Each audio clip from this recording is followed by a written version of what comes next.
The first thing they tried to steal from me wasn't money, it was reality.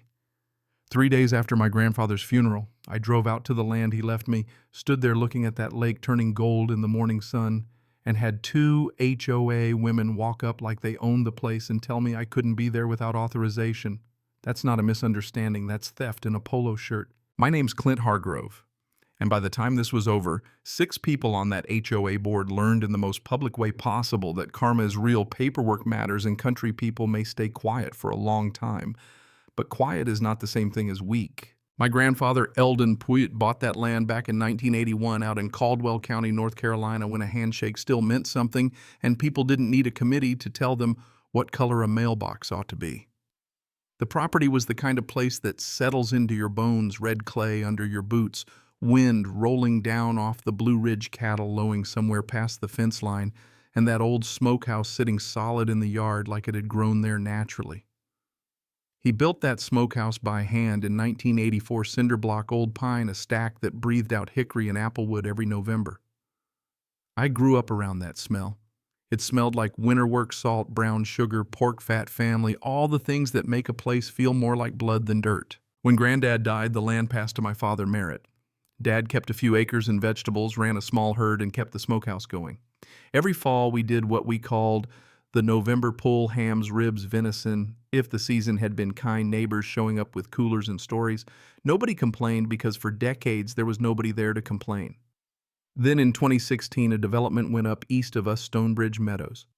74 nice homes, 2-car garages, cute little fake barn mailboxes, the whole performance. At first it was fine. Folks waved, kids slowed down to stare at the cattle. Some of them even came by the farm stand for eggs. Then Darla Fitch got elected HOA president, and suddenly our existence became a problem. Darla was one of those people who mistakes control for virtue. Pressed khakis, monogrammed leather notebook smile so tight it looked painful.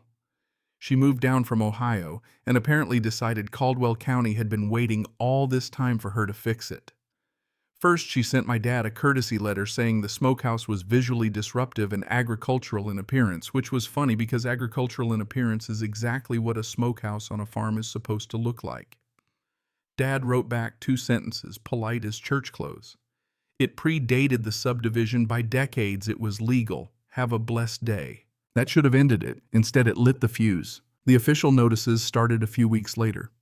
The HOA claimed the smokehouse violated their covenants and had to be removed or hidden behind an 8-foot privacy fence. There was just one problem: our land was never part of Stonebridge Meadows. We never signed those covenants. Their rules stopped exactly where our property began. Dad mailed back the deed, the parcel map, and a plain English response that said basically, not your land, not your rules. Darla changed tactics. She called the county about smoke emissions. Dad got ahead of it. Invited the inspector out for coffee, walked him around the place before the complaint could even gather steam. The inspector, Vernon, knew exactly what he was looking at: an old residential agricultural smoker used a few days a year, well under any threshold that mattered.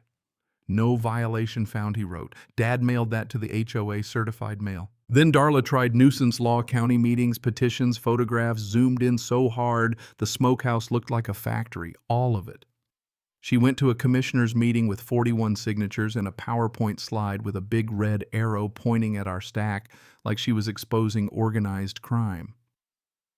Commissioner Walt Braddock, who was a cattleman himself and had no patience for suburban theater, listened for about 4 minutes before asking the question that killed her whole performance. Is that property inside your HOA boundary? When she started talking about community standards, he stopped her cold. Adjacent means next to, he said, not subject to. Meeting over. Most people would have taken the loss and gone home. Darla just got meaner. By the end of 2019, she was digging through deed records looking for anything she could twist into leverage. She sent a complaint saying the smokehouse had lost its grandfathered protection because it had supposedly been modified after a zoning change in the 90s. That was when Dad called me. I work in construction management, so permits and inspections are basically another language I speak. I drove home that weekend, and we spent a full day in the basement going through Granddad's files. That man kept everything. We found the original 1984 permit. We found a 1994 inspection after the stack was relined. We found a 1998 county assessor photo showing the smokehouse unchanged.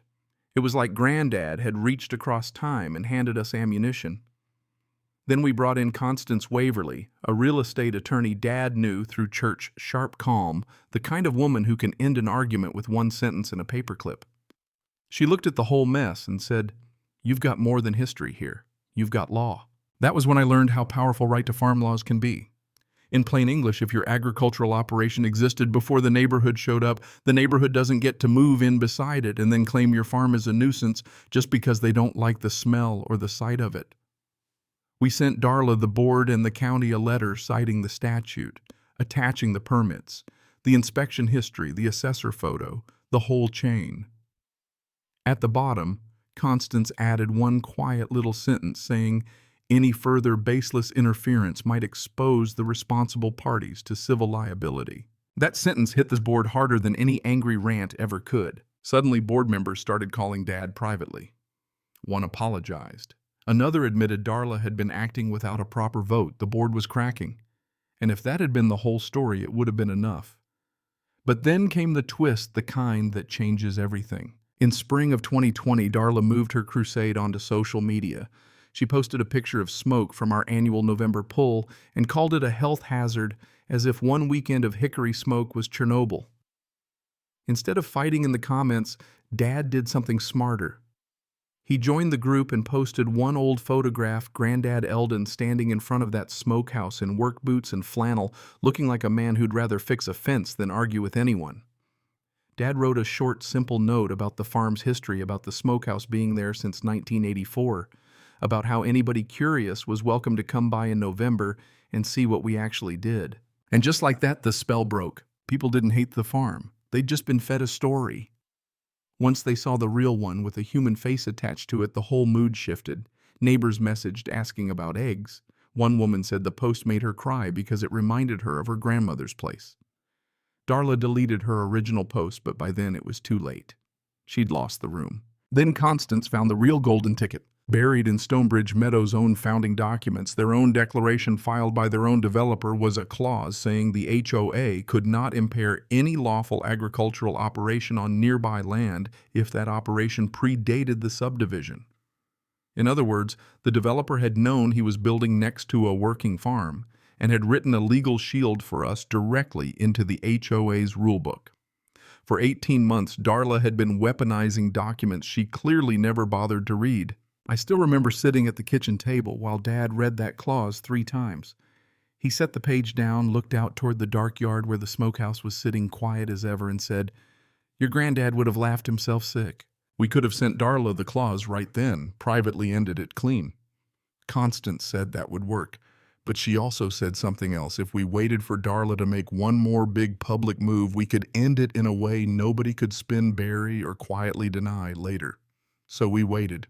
And Darla, being Darla, did exactly what she always did. She escalated. I built an evidence wall just inside our fence line, a weatherproof display board with laminated copies of the permit history, the county dismissals, the right to farm citation, and right in the center, in the biggest print on the whole thing, the HOA's own protective clause. At the bottom, I put one clean sentence. This farm has been here since 1981. This smokehouse has been here since 1984. We are here to stay. When Darla showed up with a surveyor a few weeks later trying to challenge our drainage easement and create some new legal angle, the surveyor got a phone call from his licensing board before he even finished setting up. He packed up his tripod and left her standing there by the road reading our evidence wall in the afternoon sun like it had personally insulted her. That should have been humiliating enough. It still wasn't enough for her. In the final days before the annual HOA meeting, she circulated an anonymous flyer calling our farm a slaughterhouse, a fire hazard, a contamination risk, every false accusation she'd already failed to prove through official channels. Constance sent a defamation warning to the board, and this time the board folded on her completely. 4 members voted to formally disavow the flyer and delivered that disavowal to every mailbox in the neighborhood. Darla voted no. By then she was a president in title, only isolated, furious, and too proud to see she was already done. The annual meeting in October felt less like a board meeting and more like the last 10 minutes of a trial. The room was packed. 72 people in a space built for 60. Local press in the back. A county commissioner along the wall. Darla tried to speed through the early agenda items like she could outrun what was coming. But then Jean, retired postal worker, glasses on, voice steady, read the protective clause aloud. Every word! The room got so quiet you could hear the fluorescent lights humming. Then Constance stood and laid out the timeline, the letters, the complaints, the agency dismissals, the misuse of HOA authority, all of it. No drama, no grandstanding, just facts lined up so neatly they spoke for themselves. Dad stood after her, held up the binder we'd built over 18 months and said, "This is my family defending our farm from actions this HOA's own documents prohibited from the beginning." My grandfather built that smokehouse in 1984. I am not tearing it down. There was a beat of silence, then the whole room broke into applause. Not polite applause, real applause, the kind that comes from people realizing they've been lied to and they're relieved somebody finally proved it. Darla tried to say Section 14 was subject to interpretation, which might have worked if the language hadn't been plain enough for a middle schooler to understand. A motion for no confidence was made, seconded. The board voted. Unanimous. She picked up her leather notebook, walked out of the clubhouse, and the door swung shut behind her with the kind of final sound you remember for a long time. That would have been satisfying all by itself, but the last twist was still coming. Once Darla was gone and the records got opened up properly, Constance found what my grandfather never lived long enough to know was happening. For years, board officers had been treating parts of our lake and water access like a community-controlled amenity, issuing permissions, collecting fees, making side agreements, moving money around under names that sounded official enough to keep people from asking questions. Added up, it was close to $400,000 over 11 years.